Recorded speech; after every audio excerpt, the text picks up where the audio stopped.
मेरा नाम अनन्या है। जब से मैंने होश संभाला, एक ही चेहरा मेरी यादों में बसा रहा, मेरी शांति बुआ का। बचपन से लेकर अपनी जवानी की दहलीज तक मैंने एक ही कहानी को अपनी आंखों के सामने दोहराते हुए देखा। मैंने अपनी बुआ पर होते हुए अत्याचारों को देखा। हमारे आलीशान घर से सटकर ही एक छोटा जर्जर सा कमरा था, जिसे हम सब बुआ का घर कहकर पुकारते थे। जब भी बारिश होती, उस कमरे की छत किसी रोती हुई आंख की तरह टपकने लगती थी। शांकी बुआ के चेहरे पर हर समय एक अनकहा सा खौफ पसरा रहता था, जैसे उन्हें खुद इस बात का अंदाजा न हो कि कब ये कमजोर छत उन पर आ गिरेगी। बुआ की 2 बेटियां थीं, मीरा और प्रिया। दोनों ही बड़ी प्यारी और जिंदा दिल थी। कभी वे अपने आंगन में खेलती कूदती नजर आती, तो कभी मेरी ताईजी के हुक्म पर हमारे घर के काम निपटाती हुई दिखती। ताईजी अक्सर ताना कसती थी, इनकी माँ नौकरानी है तो ये भी आगे चलकर नौकरानी ही बनेंगी।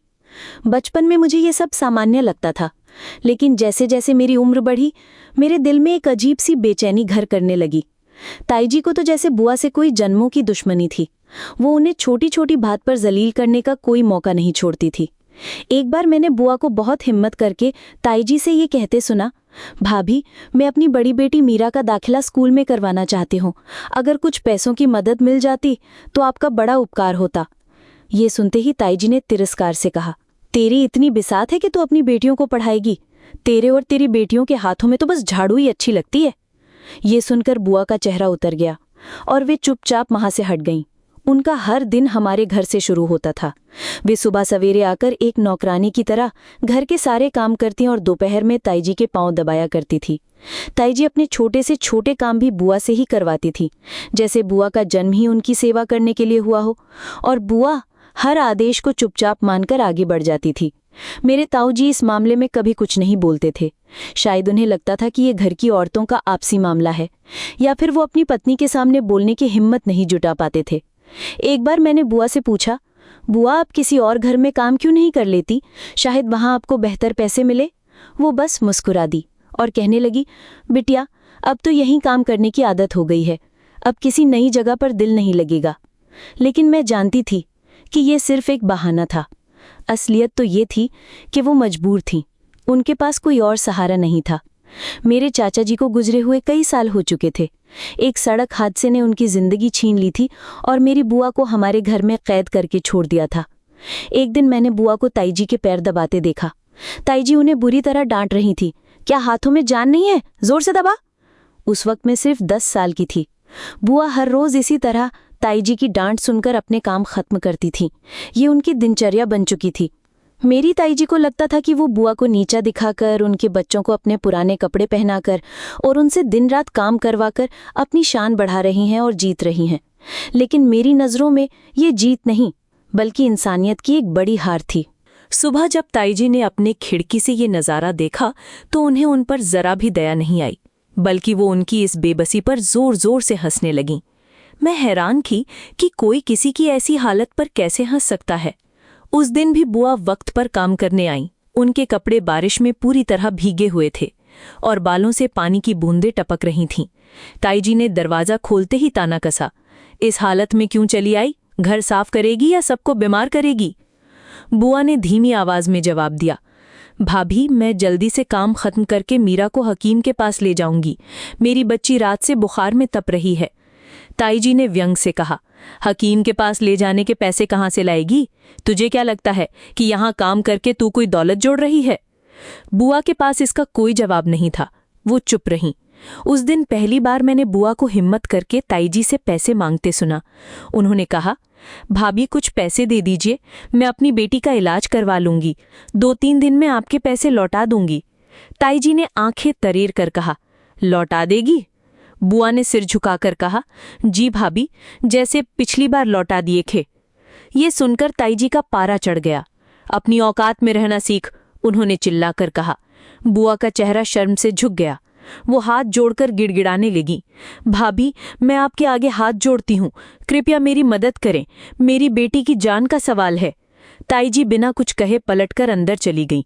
मैं दरवाजे के पीछे छिपकर ये सब देख रही थी। बुआ दरवाजे के बाहर नंगे पांव बारिश के पानी में खड़ी कांप रही थी। कुछ देर बाद ताई जी बाहर आईं और 100 का एक नोट उनकी तरफ फेंकते हुए बोली, ये ले, और याद रखना ये पैसे मुझे वापस चाहिए, वरना कल से काम पर आने की जरूरत नहीं है। मैं दौड़कर अंदर गई और ताई जी से पूछा, माँ, बुआ सिर्फ हमारे घर में ही क्यों काम करती हैं? वो किसी और घर में भी तो काम कर सकती हैं जहां उन्हें ज्यादा पैसे मिले। ताई जी ने मुझे घूर कर देखा और बोली, तुझे उस मनहूस की इतनी चिंता क्यों हो रही है? यहाँ कम से कम उसे 2 वक्त का खाना, सिर पर छत और पहनने को पुराने कपड़े तो मिल जाते हैं। किसी दूसरी जगह उसे इतना भी नहीं मिलेगा। मैं चुप हो गई, लेकिन मेरे दिल में सवाल अब भी जिंदा था। दोपहर में प्रिया ताई जी के कपड़े प्रेस कर रही थी। ताई जी ने उसे देखकर कहा, यही सीख, बड़ी होकर तू भी यही करेगी, पढ़ाई लिखाई का ख्याल अपने दिमाग से निकाल दे। मैं उस वक्त आंगन में अपनी किताबें लेकर बैठी थी। प्रिया की नजरें बार बार मेरी किताबों पर जा रही थीं। मैंने एक कॉपी उसकी तरफ बढ़ाते हुए कहा, चाहो तो देख सकती हो। उसकी आंखों में एक चमक आ गई। वो बोली, दीदी, मैं भी पढ़ना चाहती हूँ, क्या आप मुझे पढ़ाएंगी? मैंने हाँ में सिर हिलाया, लेकिन इससे पहले कि हम कुछ शुरू करते, ताई जी की तेज आवाज गूंजी, अनन्या, अपना काम करो, इनसे ज्यादा हमदर्दी दिखाने की जरूरत नहीं है। उस रात मीरा और प्रिया हमारे खाने के बाद बचा हुआ खाना खा रही थीं। मैंने अपनी थाली से एक परांठा उठाकर उनकी थाली में रख दिया। प्रिया ने झिझकते हुए परांठा ले लिया और मीरा ने धीरे से शुक्रिया कहा। अगले ही पल ताई जी की गरजदार आवाज आई, अनन्या, तुमने परांठा दिया, अब तूने घर की चीजें बांटनी भी शुरू कर दी हैं। चल अपने कमरे में जाकर पढ़ाई कर। मैं खामोशी से अपने कमरे में चली आई। मैंने जाते जाते बुआ की आंखों में अपने लिए धन्यवाद का भाव देखा, लेकिन उसके पीछे एक गहरी परेशानी भी छिपी हुई थी। एक दिन मेरे भाई रोहित भैया, जो पढ़ाई के लिए मुंबई गए हुए थे, उनकी नौकरी लग गई। उन्होंने अपनी पहली तनख्वाह ताऊ जी के खाते में भेजी थी। जब उन्होंने फ़ोन पर यह खुशखबरी सुनाई तो ताई जी की खुशी का ठिकाना न रहा। वो गर्व से ताऊ जी से बोली, देखिए, हमारे बेटे ने अपनी पहली कमाई भेजी है, भगवान मेरे बेटे को खूब तरक्की दे। फ़ोन रखने के बाद उन्होंने ताऊ जी से कहा, मैं सोच रही हूँ कि इस खुशी में एक बड़ी दावत रखी जाए, अपने सभी रिश्तेदारों और दोस्तों को बुलाएंगे। दावत की तैयारियां शुरू हो गईं। ताई जी ने बाजार जाते हुए मुझसे कहा, अनन्या, अपनी बुआ से कह देना कि घर की अच्छे से साफ सफाई करे, कहीं कोई कमी या गंदगी नहीं दिखनी चाहिए। बुआ ने सुना तो सिर्फ जी कहा और काम में जुट गईं। मैंने देखा वो सुबह से शाम तक घर का कोना कोना चमकाने में लगी थीं और मीरा प्रिया भी उनका हाथ बटा रही थीं। दोपहर में ताई जी बाजार से लौटी और अपनी खरीदारी दिखाने लगी। वो कई महंगी साड़ियां लाई थीं। उन्होंने एक बेहद खूबसूरत और कीमती डिज़ाइनर साड़ी निकाली, जिसकी कढ़ाई सितारों की तरह चमक रही थी। उन्होंने कहा, देखो, ये मैं दावत में पहनूंगी, मुझे देखकर सबकी आंखें खुली की खुली रह जाएंगी। वो साड़ी को अपने ऊपर लगाकर शीशे के सामने इतराने लगी। तभी मेरी नज़र कोने में खड़ी बुआ पर पड़ी। उनके कपड़े बहुत पुराने और जगह जगह से फटे हुए थे। मैंने ताई जी से कहा, माँ, अगर आपकी कोई पुरानी साड़ी हो तो बुआ को दे दीजिए, उनके कपड़े बहुत खराब हो गए हैं, कल दावत में वो भी कुछ अच्छा पहन लेंगी। ये सुनते ही ताई जी भड़क गईं। क्या कहा तुमने? इस शांति को मैं अपने कपड़े दूं? तुझ पर हमदर्दी का कुछ ज्यादा ही भूत सवार हो गया है।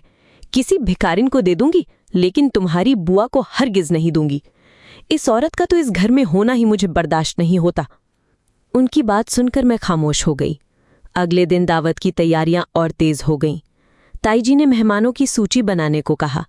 मैं डायरी लेकर बैठ गई और ताई जी नाम बोलते गईं। जब सूची पूरी हो गई तो मैंने चुपके से सबसे आखिर में बुआ का नाम लिख दिया।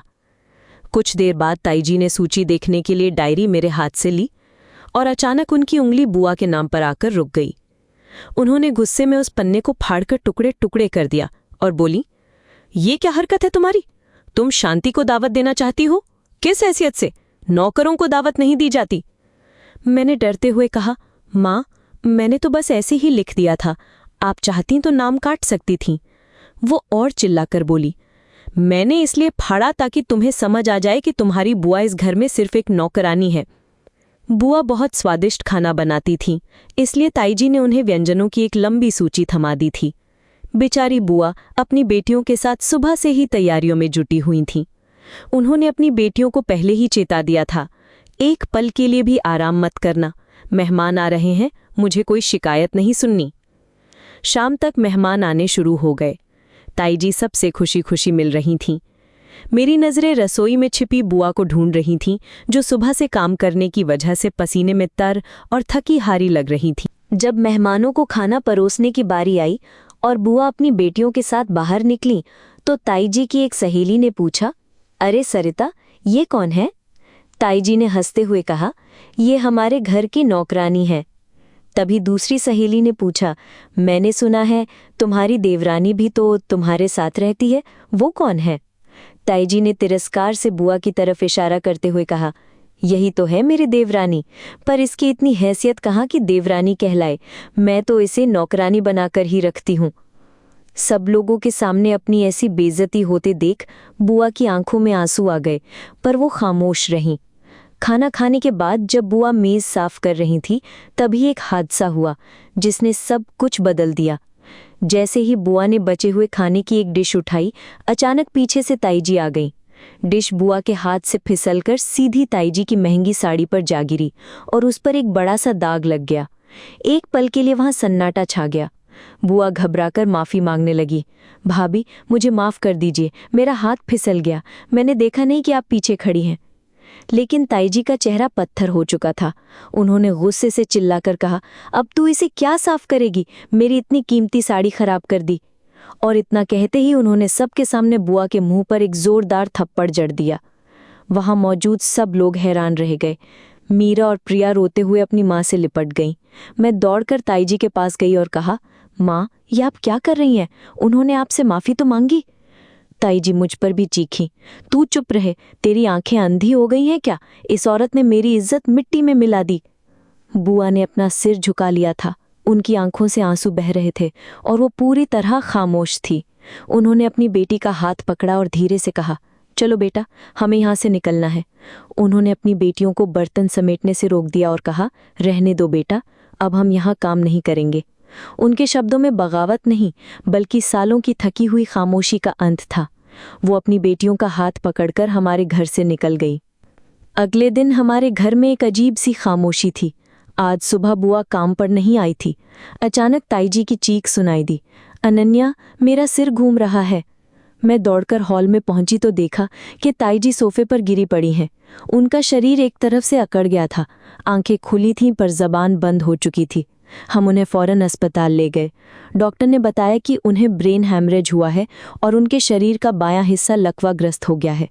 मेरी आंखों के सामने बुआ का थप्पड़ खाया हुआ रोता चेहरा घूम गया। वक्त ने जैसे पलटकर जवाब दिया था। कई दिन बीत गए। ताई जी की हालत में कोई खास सुधार नहीं था।